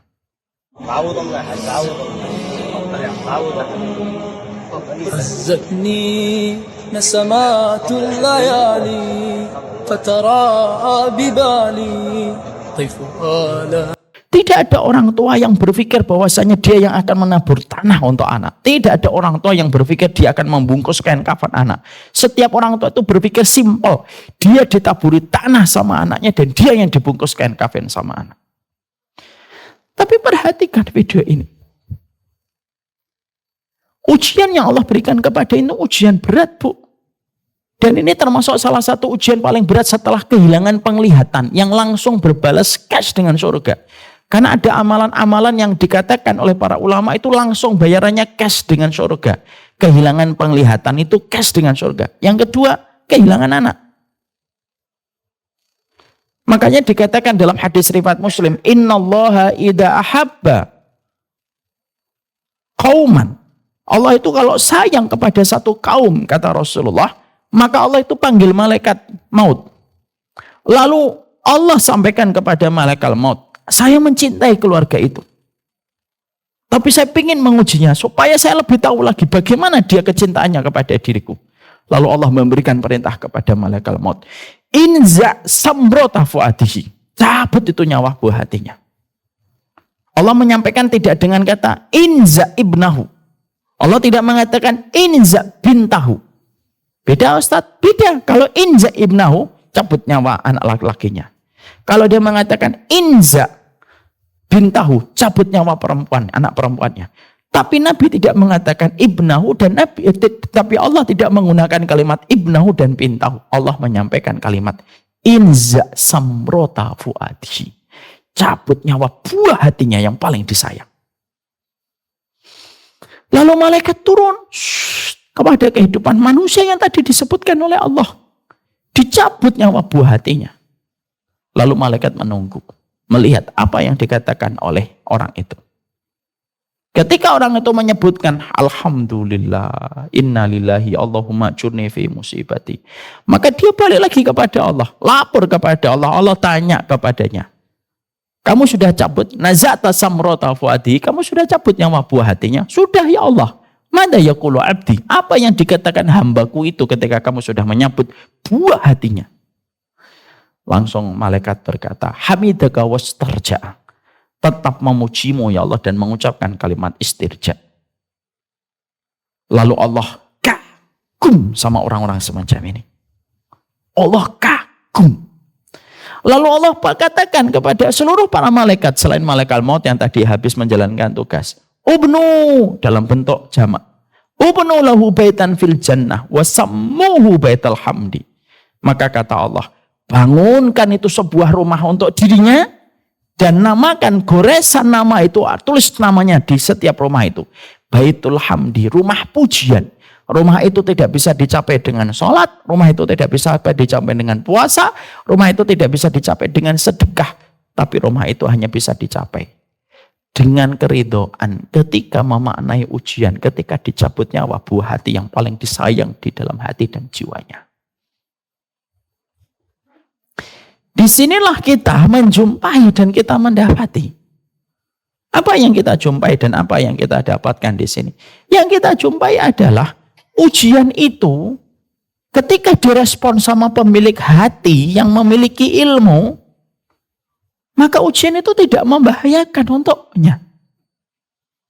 Maka dia akan mengerti bahasa cinta yang sedang Allah kirimkan kepadanya.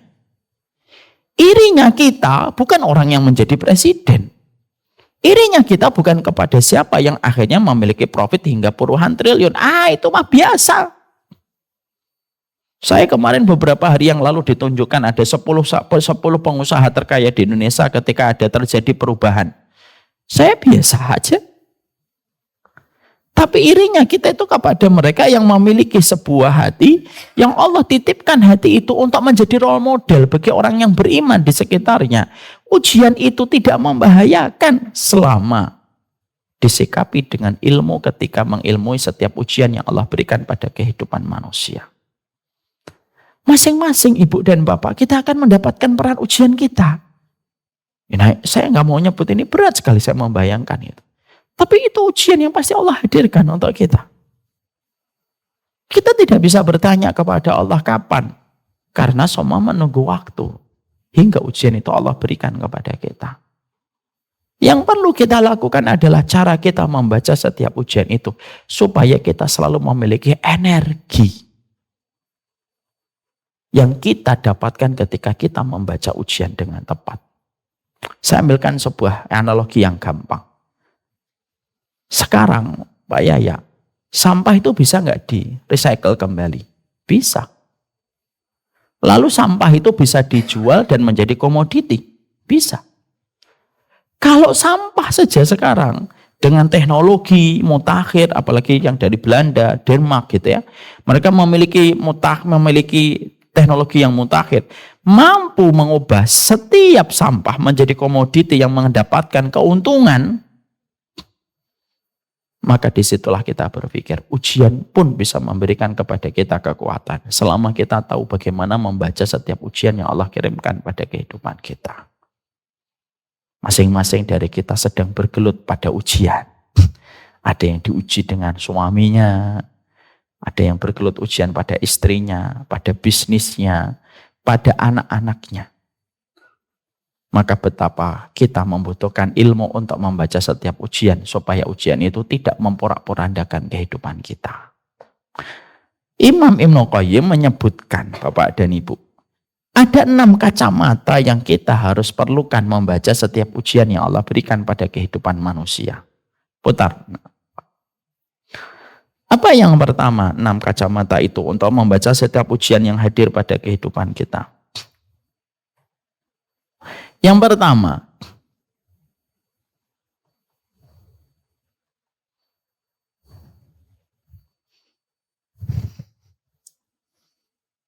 nah ini operator kita lagi diuji.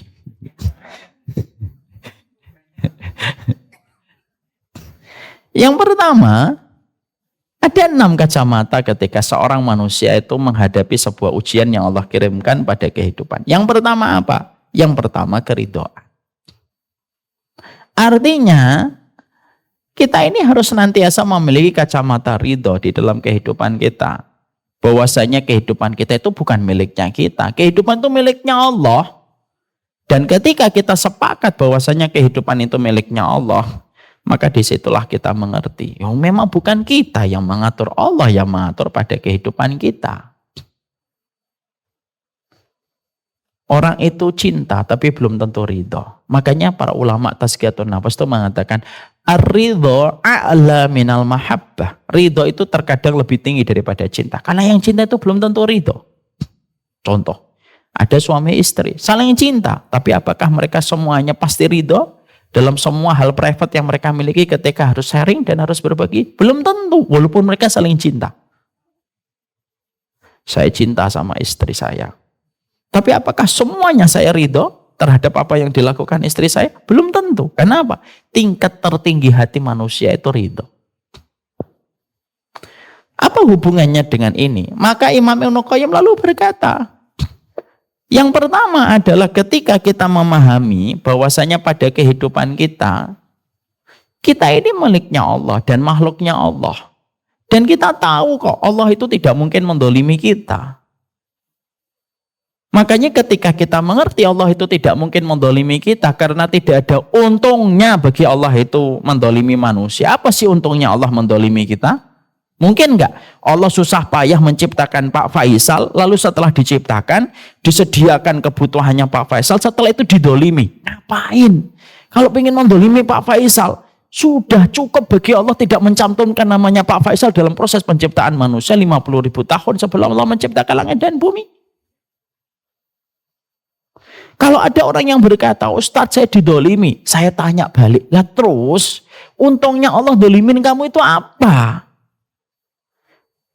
Kalau antara manusia dengan manusia saling mendolimi, mungkin karena ada keuntungan yang didapatkan. Ya atau tidak? Ada bawahan mendolimi, ada atasan mendolimi bawahan. Karena dia dapat untung ketika mendolimi atasan atau bawahan. Tapi bagi Allah itu mendolimi itu apa keuntungan bagi Allah? Tidak ada satupun yang kembali kepada Allah keuntungan. Makanya ridho. Kenapa? Hidupnya miliknya Allah kok. Kita ini hanya diciptakan oleh Allah. Kita ini budak. Allah yang menciptakan. Allah yang punya kuasa. Makanya kita harus paham status yang kita miliki. Kenapa? Ya, selama kita itu ridho kepada apapun yang diputuskan oleh Allah, tidak akan pernah merugi orang yang ridho. Siapa orang yang tidak pernah merugi? Orang yang ridho sama Allah. Ummu Sulaim mendapatkan sebuah hal yang berat. Anaknya meninggal dunia. Suaminya tidak ada. Tolha, sahabat Tolha. Tapi ketika Ummu Sulaim itu memberikan keridhoannya, lihat yang dilakukan Ummu Sulaim itu luar biasa. Suaminya mau datang malah macak. Tahu macak? Berdandan. Secantik mungkin. Untuk menghapuskan jejak-jejak air mata ketika baru saja menguburkan anak. Coba. Datang suaminya Tolha, nanya anak kita mana? Udah, yuk. Digodain, diajak ngobrol. Ketika hatinya lagi bersedih, baru saja menguburkan seorang anak. Lalu sampai Tolha itu suaminya, akhirnya apa? Mencampuri istrinya malam itu ketika walaupun dia dalam kondisi letih habis safar. Pagi harinya baru tanya, loh anak kita mana? Bisa dengan begitu tenang mengatur setiap diksi dan kalimat. Gimana kalau ada orang nitip sama kita barang, lalu barang itu diambil kembali sama pemiliknya. Boleh nggak kita menahannya? Oh enggak boleh. Maka dengan begitu ringannya Ummu Sulaim mengatakan, anak kita itu miliknya Allah dan telah diambil kembali oleh pemiliknya. Padahal seorang perempuan yang biasanya dominan loh dengan perasaannya. Saya tidak bisa bayangkan kalau perempuan hari ini gitu, anaknya meninggal dunia, bapaknya nggak ada. Pulang itu langsung dilemparin piring kali itu. Anak kita meninggal malah kamu nggak pulang-pulang. Iya atau tidak ibu? Insya Allah ibu-ibu di sini tidak kayak gitu. Yang di sono. Tapi yang di sono pindahan dari sini. Maka keridhaan itu menjadi salah satu di antara satu paket yang kita peroleh pada kehidupan kita. Kenapa? Tidak akan pernah merugi hati yang ridho, kata Imam Ibnu Qudamah. Orang sudah ridho itu mau ngapain? Dia nggak akan merugi, tidak akan kecewa, tidak ada yang bisa mengecewakan, tidak ada yang bisa membuatnya gelisah. Orang kalau sudah ridho itu tidak ada yang mengecewakan untuknya. Lihat kacamata tadi Bapak. Dia ridho. Walaupun dia itu mengatakan kalimat ruh. Ruh itu apa? Pergilah ruhku. Pergilah belahan jiwaku. Tapi ketika itu masih bisa senyum. Karena beliau tahu bahwasanya dia bukan pemilik dari anak yang sedang dia gendong. Ada seseorang kehilangan mungkin 1 miliar, 2 miliar, 3 miliar usahanya. Kapan kita merasa sedih? Kalau kita merasa memiliki. Kapan kita tidak sedih? Kalau kita tidak merasa memiliki. Wong memang semuanya nggak ada yang kita miliki kok. Dan kita harus yakin bahwasanya ketentuan Allah itu tidak pernah menjadi ketentuan yang salah. Karena setiap takdirnya tidak ada yang terbalik. Ya. Makanya kita mendapati kejadian luar biasa. Ibu-ibu dan bapak tahu Sa'ad bin Abi Waqqas itu salah satu sahabat yang sangat dicintai oleh Allah. Siapa? Sa'ad bin Abi Waqqas. Saking Allah itu sayang sama Sa'ad bin Abi Waqqas. Saking Allah itu sayang sama Sa'ad bin Abi Waqqas. Sampai Sa'ad bin Abi Waqqas itu kalau sudah berdoa sebelum tangannya turun dikabulkan sama Allah. Oh bisa bayangkan Bapak, bisa bayangkan doa belum turun sudah dikabulkan gitu. Kalau kita kan gini nggak turun. Tapi ternyata Sa'ad bin Abi Waqqas itu mendapatkan cobaan sebagaimana cobaan orang-orang solih dan para ulama. Cobaannya apa? Kehilangan mata penglihatannya di usia tua. Beliau buta. Rata-rata para ulama itu dibutakan oleh Allah sebelum meninggal dunia sebagai bentuk puncak ujian yang Allah berikan supaya mereka maksimal nikmatnya di akhirat. Buta, dia beli itu buta.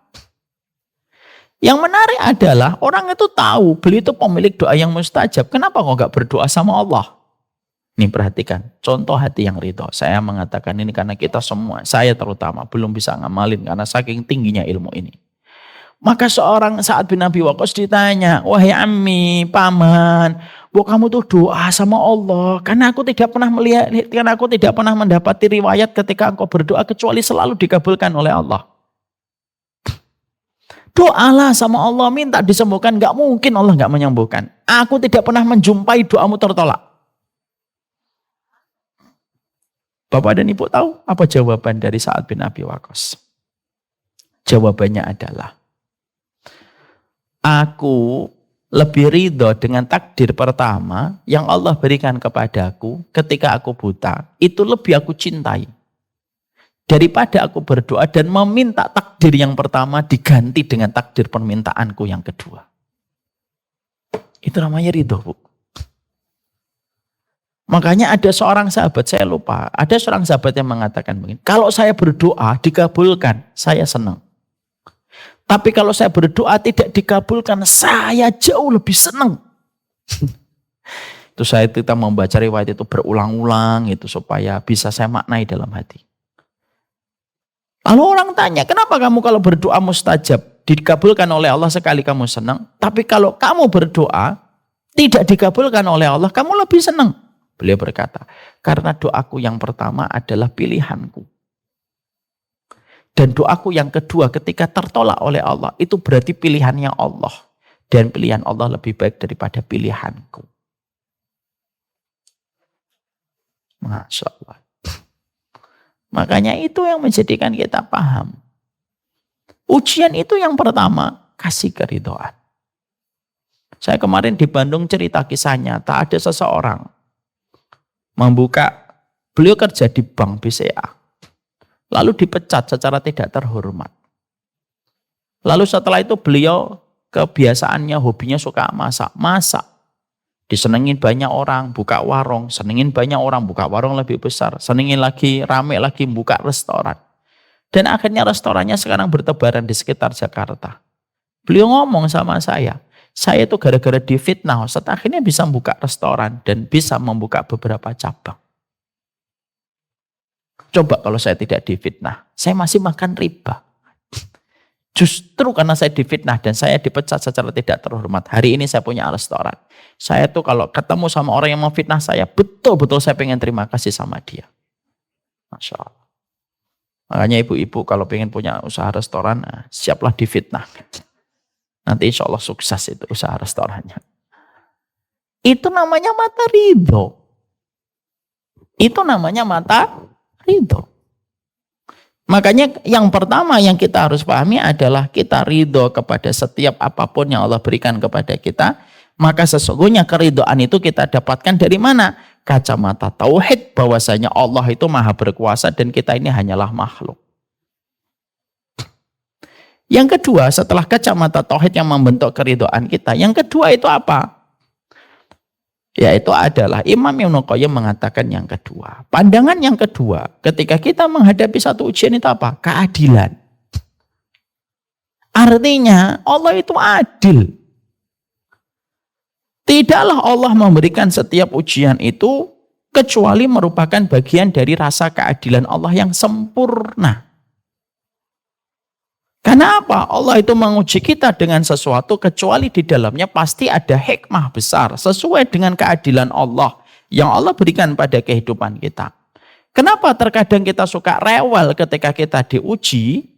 Karena kita memiliki penalaran dan akal yang tidak sempurna sebagaimana akal dan penalaran Allah. Karena Allah itu ilmunya tiada batas. Ilmu kita itu hanya cetek ketika kemampuan otak kita itu berjum. Ketika otak kita tidak bisa memikirkan terlalu. Ketika otak kita tidak bisa jauh memikirkan sesuatu. Contoh, anak kita senang dengan makanan manis. Ketika malam, lalu dia tidak sadar. Tadi adiknya sore itu makan manis. Masih sore. Ketika malam, dia pas tadi sore dia tidak minta manisan. Ketika malam dia baru minta manisan. Kita selaku orang tua yang paham tentang sugar rush, kita tidak mau ngasih manisan ketika malam. Bi, tadi sore kan saya belum minta. Tadi kan adik yang pakai manisan sore. Saya tadi sore nggak minta tadi sore. Terus ya Basam minta sekarang. Ini sudah jam 8 malam, nak. Pokoknya minta, enggak dikasih. Anak, karena enggak paham konsep sugar rush. Anak biasanya ngomongnya apa? Abi enggak adil, adik dikasih manisan. Padahal dikasih manisan untuk adiknya itu siang atau sore, di mana masih banyak aktivitas untuk menguraikan gula yang ada, yang dia konsumsi. Lah malam, jam 9, ketika dikasih dengan manisan sugar rush, enggak bisa tidur. Lompat sini, lompat situ. Yang akhirnya menyebabkan dia tidak bisa istirahat. Maka cara anak ketika mendapati bahwasanya ada satu ujian yang berlaku dalam hidupnya, dia menilai tidak adil. Bukan tidak adil, ilmu kita yang nggak nyampe. Makanya semua yang ditetapkan oleh Allah itu adil. Karena apa? Karena setiap orang itu pasti Allah berikan sesuai dengan kondisi dan keadaan yang dibutuhkan. Mungkin Allah tidak ngasih apa yang kita inginkan, tapi pasti Allah itu memberikan apa yang kita butuhkan. Makanya kemarin saya sampaikan sebuah kisah yang gampang. Ada seseorang luka tetanus datang ke dokter. Luka tetanus itu sudah bertahan beberapa bulan. Dilihat itu sama seorang dokter, lah ini mah infeksinya sudah parah. Sudah mulai menjalar ke atas. Apa tindakan diagnosa yang harus dilakukan? Harus dieksekusi dengan diamputasi. Ketika dia mendengar kata amputasi, dia merasa hidupnya hancur. Lalu berkata kepada dokter, "Dok, kalau bisa jangan amputasi, Dok." Lalu sang dokter mengatakan, "Pak, ini harus diamputasi. Dokter ini nggak adil banget, infeksi kok diamputasi, emang nggak ada cara yang lain." Perhatikan. Antara pasien dengan dokter, kenapa ketika menerjemahkan amputasi itu kok bisa berbeda? Kenapa dokter yakin amputasi itu jalan terbaik? Kenapa pasien itu menerjemahkan amputasi itu buruk? Karena ilmunya dokter tidak sama dengan ilmunya pasien. Lah pasien itu tidak tahu kalau infeksi sudah menjalar ke atas, sakitnya lebih parah berakibat kepada kematian. Dokter itu karena ilmunya tahu bisa mengatakan amputasi itu pilihan terbaik. Tapi kenapa pasien menerjemahkan amputasi itu buruk? Karena ilmunya yang cetek tidak sebagaimana ilmunya dokter. Kita kita sering sekali ketika menghadapi satu ujian, ketika angin bertiup tidak sesuai dengan kehendak hati kita, pandangan kita itu kayak pandangan pasien. Makanya maaf, Nabi Khidir dengan Nabi Musa, itu kenapa kok berbeda menyikapi sesuatu? Karena Nabi Khidir itu melihatnya lebih jauh. Makanya dikatakan Nabi Khidir itu memiliki hikmah yang lebih panjang daripada Nabi Musa. Kenapa dibunuh? Ini kalau nggak dibunuh menyebabkan orang tuanya murtad. Kenapa kok kapal dihancurkan? Ini kalau nggak dihancurkan, nggak dibolongin, dilubangin, maaf bukan dihancurkan. Kalau nggak dilubangin, nanti diambil sama perompak yang mengambil setiap perahu. Kalau Nabi Musa dengan Nabi Khidir saja, perbandingannya hikmah itu bisa begitu diceritakan oleh Allah. Loh apalagi kita dengan Allah. Nabi Musa dengan Nabi Khidir aja hikmahnya berbeda loh. Nabi Musa protes, kenapa dibunuh? Kenapa dilubangin? Kenapa dinding ini diperbaiki? Kenapa kok Nabi Musa itu protes dalam 3 kejadian dan momentum itu? Karena ilmu hikmahnya Nabi Musa tidak sepanjang Nabi Khidir. Itu saja sudah menciptakan kondisi yang berbeda. Lah kita apalagi sama Allah. Makanya yang kedua, kacamata keadilan itu penting. Bahwasanya apa yang terjadi pada kehidupan kita itu terkadang memberikan kepada kita sebuah keadilan besar.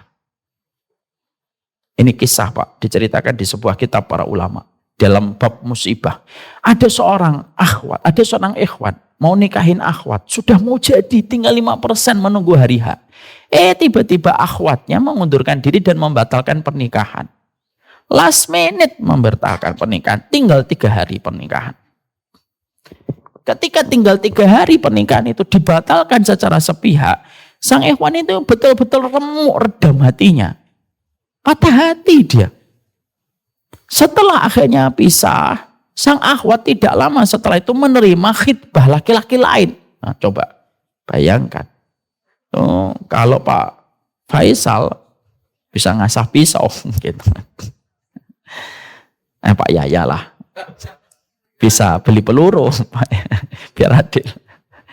Maka Masya Allah, tapi ternyata dalam perjalanan akhirnya dia bisa untuk berdamai, memvalidasi rasa ketika dia kecewa. Akhirnya dia mendapatkan kacamata keadilan. Kenapa?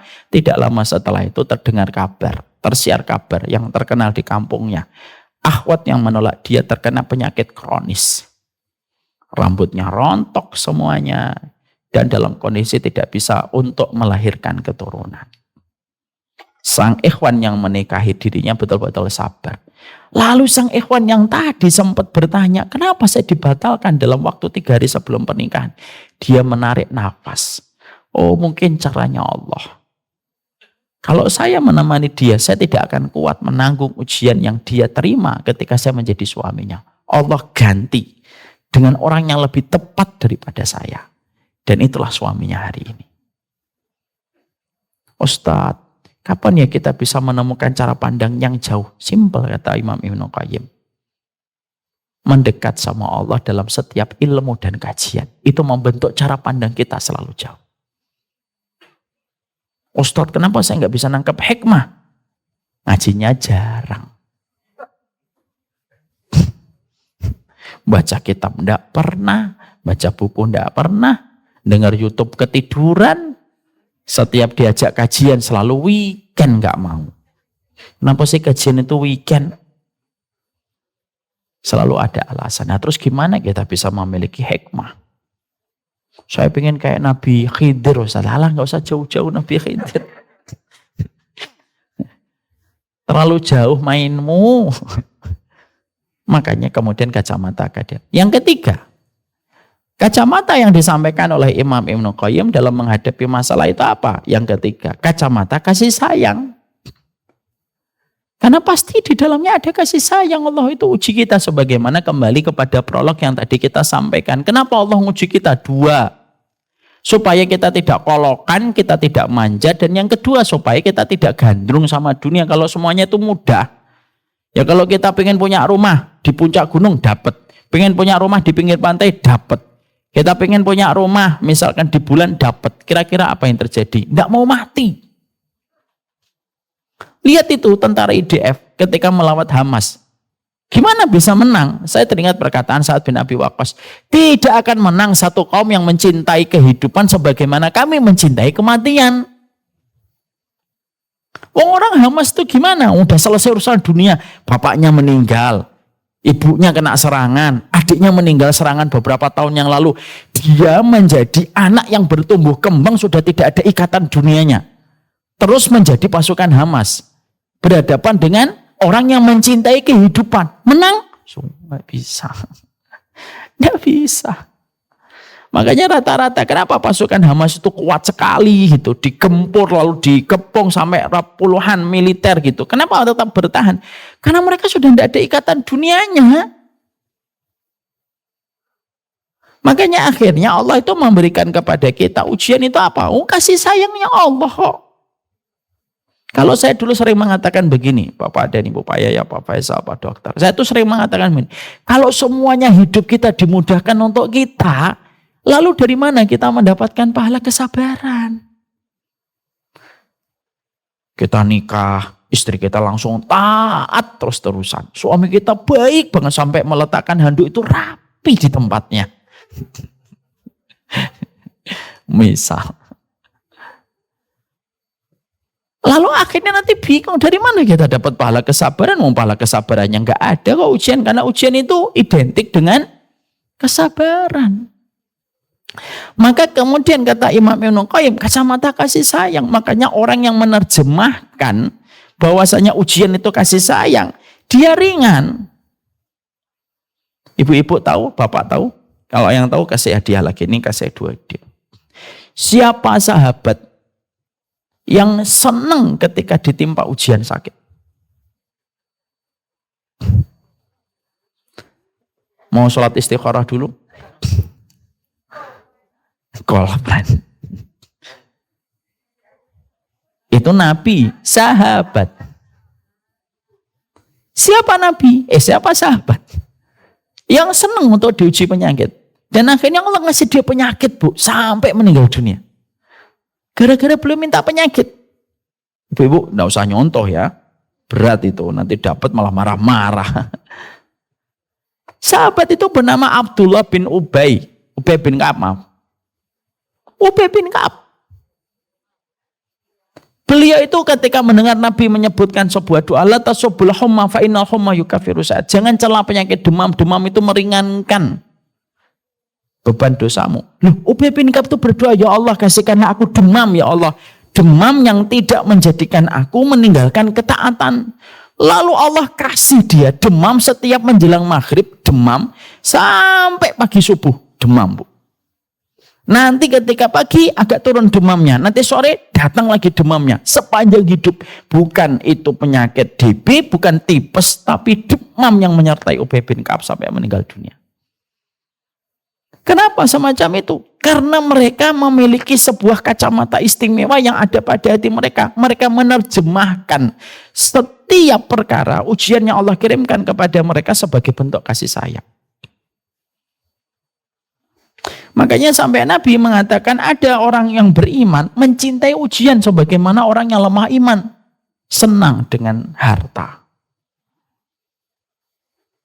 Nah, itu yang kita kadang susah. Karena di balik setiap ujian itu ada sebuah kasih sayang. Yang berikutnya, yang keempat, dikatakan oleh Imam Ibnu Qayyim kacamata hikmah. Artinya setiap ujian yang Allah kirimkan pada kehidupan kita selaku manusia itu selalu ada hikmah-hikmah yang pasti Allah berikan. Tidak mungkin tanpa tujuan, pasti ada tujuannya. Ada orang diberikan oleh Allah sebuah penyakit. Akhirnya dengan penyakit itu hikmahnya apa? Dia balik kepada Allah. Ibu dan Bapak tahu tentang Ali Banat? Ali Banat, seorang orang Australia kaya raya. Pak Faisal pasti tahu Ali Banat. Anak muda kaya raya. Akhirnya pada satu waktu didiagnosa dengan kanker. Tapi justru kanker itu menjadi titik baliknya beliau kepada Allah. Hikmah itu selalu ada. Allah memberikan kepada manusia itu setiap ujian itu karena hikmah. Mari kita lihat Rasulullah Kenapa Rasulullah diusir dari kota Mekah? Karena Allah ingin memberikan hadiah kota Madinah untuk Rasulullah. Yang mana kalau Nabi tidak terusir dari kota Mekah, tidak lahir kota Madinah. Tapi kapan kota Madinah dihadirkan kepada Nabi dan menjadi hadiah buat kita? Sampai kita tuh sekarang merasakan tenang kalau di kota Madinah. Ya atau tidak? Apa bedanya kalau kita di Mekah dan Madinah? Kalau Mekah kita berpahala. Tapi kita ngerasain suasana di Mekah itu apa ya? Set gitu. Beda kalau di Madinah. Madinah itu tenang. Betul atau tidak? Yang saya rasakan begitu. Kalau di Madinah itu tenang. Ke Masjid Nabawi nggak buru-buru. Nunggu dari maghrib ke isyaknya tenang. Kalau di Madinah itu tenang banget. Mungkin kalau tidak terusir Nabi dari kota Mekah, kita tidak akan pernah merasakan nikmatnya ketenangan kota Madinah. Memang pahalanya tidak sebesar kota Mekah. 100.000 setiap kali sholat. Tapi ketenangannya itu mahal. Makanya Nabi lebih memilih meninggal di kota Madinah. Apakah Nabi tidak tahu kalau di kota Mekah lebih utama? Tahu. Tapi Nabi merasakan ketenangan. Dan itulah yang kita rasakan dari doanya Nabi ketika berdoa dengan ketenangan kota Madinah. Makanya saya itu kemarin ketika umrah, perpanjangan, extend, saya memilihnya di Madinah. Tenang. Kapan akhirnya lahir kota Madinah? Ketika Nabi itu diusir. Makanya disitulah kita akhirnya dapatkan ada hikmah dalam setiap peristiwa. Bahkan maaf ya, sampai parkir kita yang kadang-kadang jauh dari lokasi pun ada hikmah. Ini ada kejadian, ini Sabtu nih. Apa itu? Saksinya, ya Sabtu ya. Saya pernah makan sama tim. Terus qadarullah ketika parkir susah. Akhirnya parkirnya itu agak jauhan. Sempat saya mikir, ini parkirnya harus sejauh itu. Ya Ustaz, gak ada lagi. Kita makan gitu. Habis makan, selesai, rapat, kita pulang. Karena mobilnya jauh, akhirnya kan agak lama mobilisasi sampai ke mobil itu. Mobil itu jalan dulu, lama, baru jemput kita. Baru kita naik ke mobil, tiba-tiba pegawainya di dalam restoran yang kita baru saja makan manggil kita, Pak, ada handphone yang ketinggalan. Kita masih di depan restorannya. Coba, kalau tadi parkirnya dekat, kira-kira kita sudah jauh atau tidak? Sudah jauh, muternya jadi lebih rumit. Tapi karena kita parkirnya dibuat oleh Allah jauh, akhirnya ketika kita ada yang kehilangan dan ketinggalan handphonenya, maka kita tidak perlu muter jauh. Itu hikmah. Lah, di dalam kitab Imam Ibnu Qayyim, di dalam kitab Syifa'ul Alil fi Masailil Qada'i wal Qadar itu menyampaikan, tidak ada satu peristiwa apapun yang terjadi pada ujian hidupmu pasti ada hikmah. Kalau belum datang hikmahnya, tunggu besok. Kalau besok belum datang, tunggu lusa. Kalau lusa belum datang, tunggu pekan depan. Kalau pekan depan belum datang, tunggu bulan depan. Tapi pasti ada hikmah. Umar, ketika melamarkan Hafsah kepada Abu Bakar, nggak diterima. Melamarkan kepada sahabatnya Utsman, tidak diterima. Umar berkata, kenapa sahabat-sahabatku itu menolak Hafsah anakku ketika jadi janda? Nggak lama setelah tertolaknya Hafsah dari Abu Bakar dan Umar, dari Utsman, siapa yang melamar Hafsah menjadi istrinya Rasulullah? Nah, Nabi Muhammad. Padahal Umar itu sempat mikir, kok gitu ya Abu Bakar ya? Kok gitu ya Utsman ya?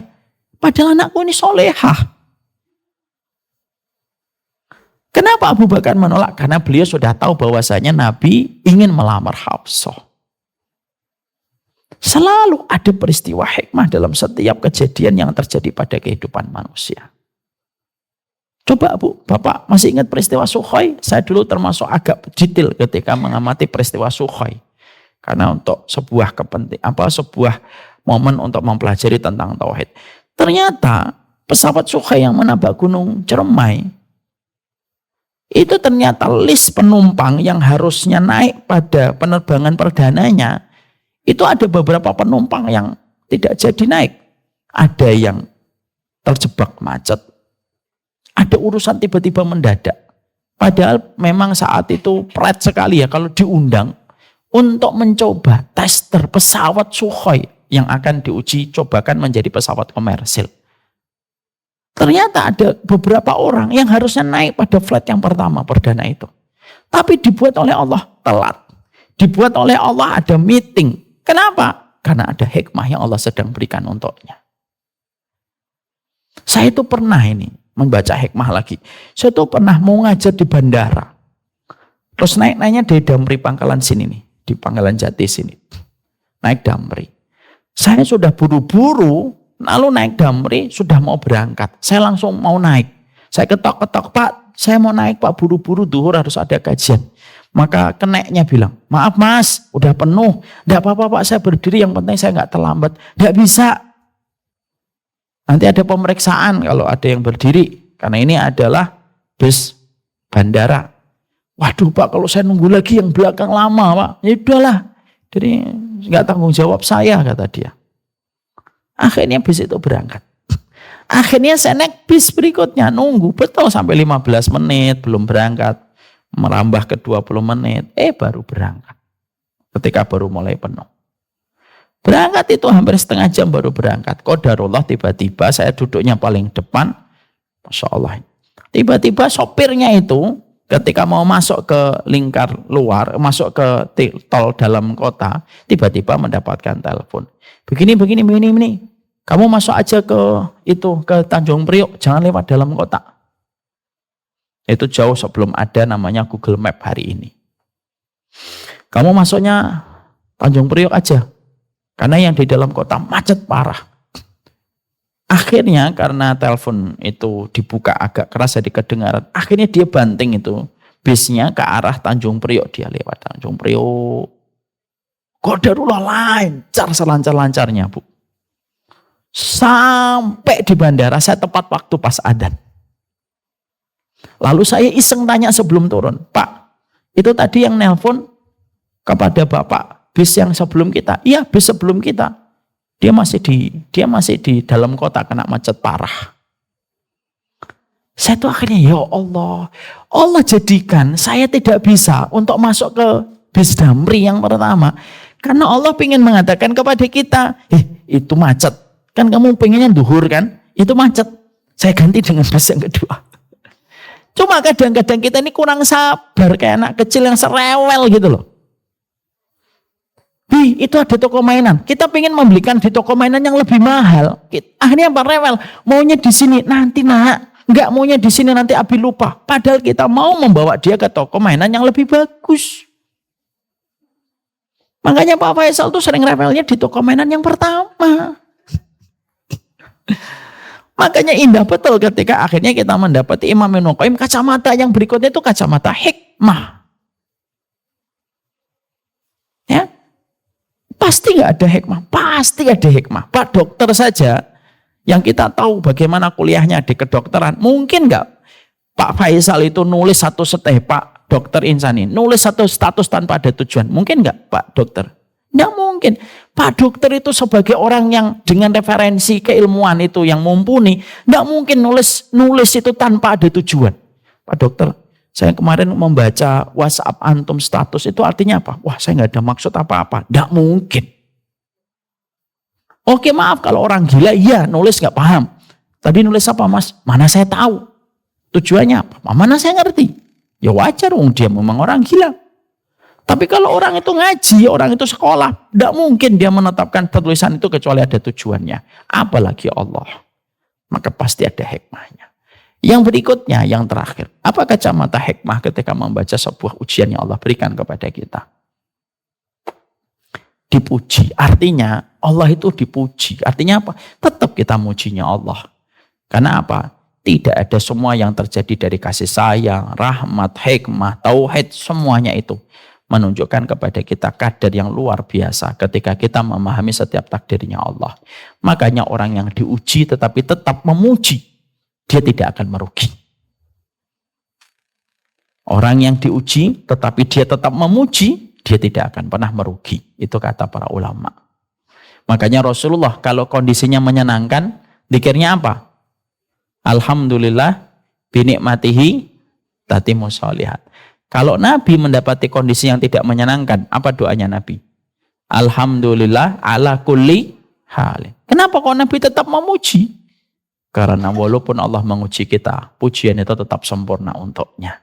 Supaya kita tetap lapang ketika berhadapan dengan zat yang layak dipuji. Wallahu a'lam bishawab. Ya. Inilah ilmu yang kita pelajari. Sebenarnya masih panjang untuk kita bahas. Tapi kalau ingin untuk mendapatkan materi ini, silahkan mengunduh di sini. Masya Allah ya. Saya ini kurang baiknya apa jadi guru, ya kan? Sudah ngajar, udah begitu resumonya saya tuliskan, tinggal diunduh. Ya. Insya Allah. Ya, semoga Allah memberkahi kajian kita pada kesempatan hari ini. Disitulah kita akhirnya belajar. Pentingnya membaca setiap ujian dari sudut pandang yang Allah ridhoi. Ini yang dapat kita sampaikan pada setiap apa yang kita pelajari. Semoga Allah memberikan keberkahan dalam setiap urusan kita. Feel it in your heart. His love for you is unconditional. You knew it from the start. He's the one. This feeling is incredible. زينت السماء وضعت الجبال أمرت البحار وخلقت الجنان سيرت الكواكب ربنا آتينا في الدنيا حسنة وفي الآخرة حسنة وقنا